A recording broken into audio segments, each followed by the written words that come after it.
찬송가 310장 찬송하십시다. 310장입니다.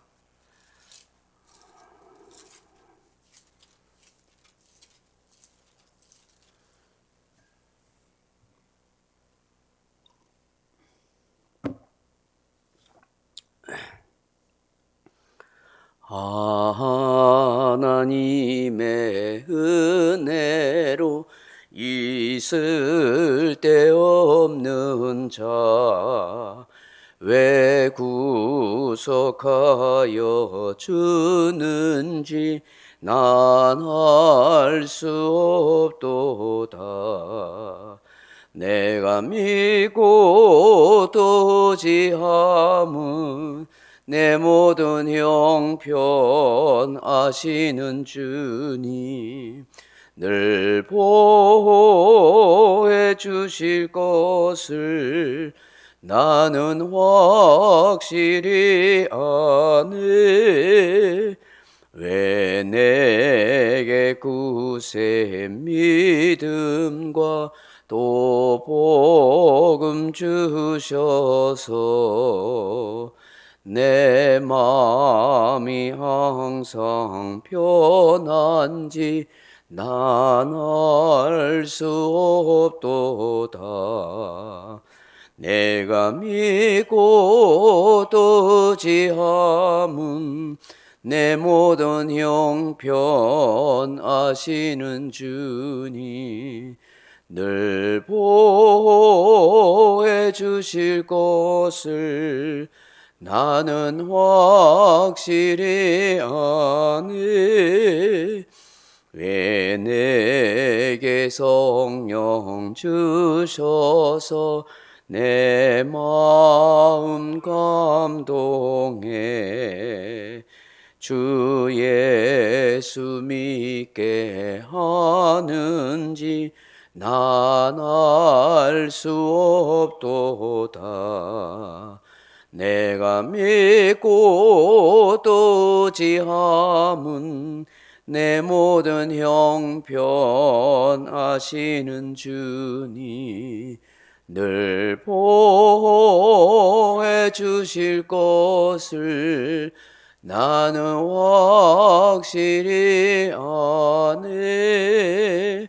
주 언제 강림하실지 혹 밤에 혹 낮에 또 주님 만날 그곳도 난 알 수 없도다.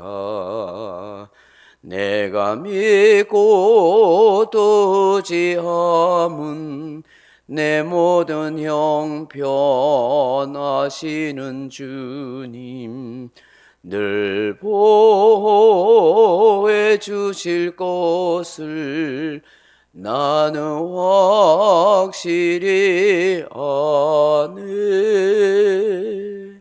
아멘. 하나님 말씀 사도행전 7장 46절 47절 말씀 같이 읽겠습니다. 다윗이 하나님 앞에서 은혜를 받아 야곱의 집을 위하여 하나님의 처소를 준비하게 하여 달라고 하더니 솔로몬이 그를 위하여 집을 지었느니라. 아멘. 사랑하는 성도 여러분, 성도는 모름지기 은혜를 받아야 합니다. 은혜 없는 성도는 생각할 수 없습니다. 은혜 없이 신앙생활을 제대로 할 수 있거나 은혜 없이 즐거움과 기쁨으로 봉사할 수 없습니다. 사람이 자기 자랑, 자기 허영심, 자기 만족을 위해서 열심히 살고는 있지만은 하나님께 영광을 돌리거나 진정으로 인생을 사랑하고 영혼을 구원하는 일에는 하나님의 은혜가 우리의 마음속에 있어야 유익이 되는 줄로 믿습니다. 신앙생활도 교회 봉사도 은혜를 깨닫고 은혜를 받고 나서야 진정으로 행복하고 즐거운 믿음의 사람이 된다 하는 것입니다. 오늘 본문에 보시면 다윗이 하나님 앞에서 은혜를 받아라고 그렇게 말씀하고 있습니다. 은혜를 받은 다윗은 하나님을 위하여 성전을 건축하려 하였습니다. 하나님이 거하실 처소가 있어야 되지 않겠느냐 하는 마음에 감동을 받았습니다. 그래서 나에게 주신 이 은혜를 무엇으로 보답할꼬 하는 마음으로 내가 성전 건축을 위해서 헌신해야겠다 하는 그런 마음을 가지게 된 것이죠. 그렇지만 하나님께서 그 다윗의 마음을 받기는 했지만 자기의 손으로 성전을 짓게 하지는 않고 그 아들 솔로몬으로 하여금 성전을 지을 수 있도록 그렇게 했습니다. 다윗의 손에 묻힌 피가 너무 많다 하는 것 때문에 그렇게 하신 것이죠.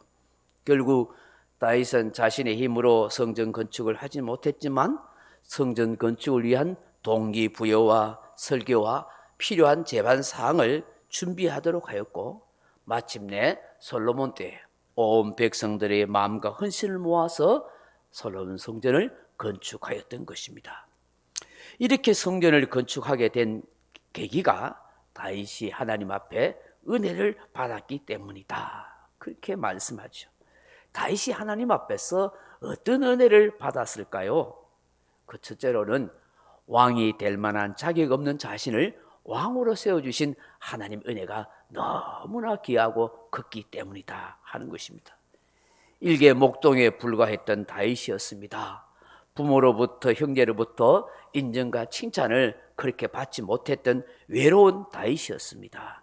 그러나 하나님께서 그에게 은혜와 믿음과 용기를 주시고 지혜를 주셔서 골리앗을 이기게 하시고 또 마침내 사울왕의 사위가 되게 하셨다가 훗날 사울왕을 패하고 다윗을 왕으로 기름 부어 주셨던 것입니다.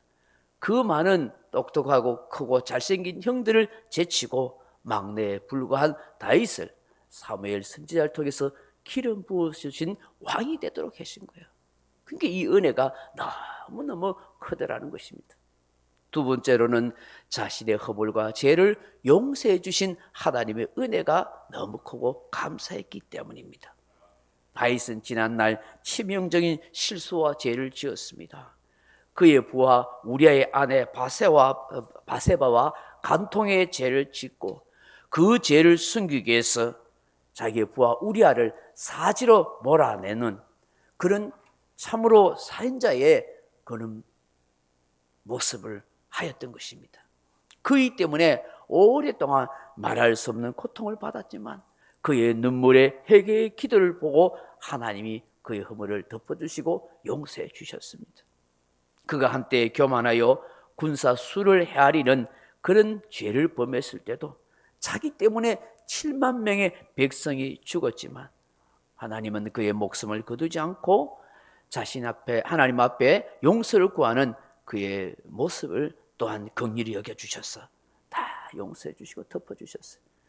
생각해보니 지난날에 자신의 허물과 죄를 용서해 주신 하나님의 은혜가 너무 감사하고 커서 하나님 앞에 그 은혜를 보답해야겠다 하는 마음을 가진 거예요. 셋째로는 수없는 어려움과 죽음의 위기 앞에서도 자신을 지켜주시고 보호해 주신 하나님 은혜가 너무너무 컸던 것입니다. 사로왕에게 쫓겨다니면서 수많은 죽음의 고비를 넘겼지만 살려주셨습니다. 심지어 블레셋 왕에게 도망갔다가 곤란한 지경에 처했었습니다. 그래서 미친 척하지 않으면 살 수 없는 그런 상황이 됐어요. 그 침을 지지 흘리면서 막 머리를 막 벽에 박고 막 미친 척했어요.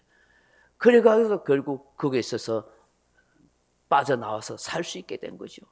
그것조차도 하나님이 은혜를 베푸셔서 자기를 살려주셨다고 생각해 온 거예요. 그뿐만이 아니죠. 자기 아들 압살롬에 의해서 반란이 일어나서 그야말로 신발도 신지 못하고 도망치는 그런 위기가 있었는데 그런 모든 반란을 제압하고 다시 왕으로 돌아와서 왕위를 되찾을 수가 있었던 것이죠. 생각해 보니 지난날에 자기 모든 인생이 기가 막힐 수렁과 웅둥이에서 건져주셨던 그 하나님의 은혜가 크다라는 것이죠. 다윗은 이렇게 자신을 지켜주시고 보호해주신 그 하나님의 은혜를 생각해서 이제라도 자신과 온 백성이 하나님을 잘 섬기고 모실 성전을 짓고 싶어 했던 것입니다. 사랑하는 성도 여러분, 우리 또한 하나님 앞에서 은혜를 알고 은혜에 감사하며 늘 살았으면 좋겠습니다.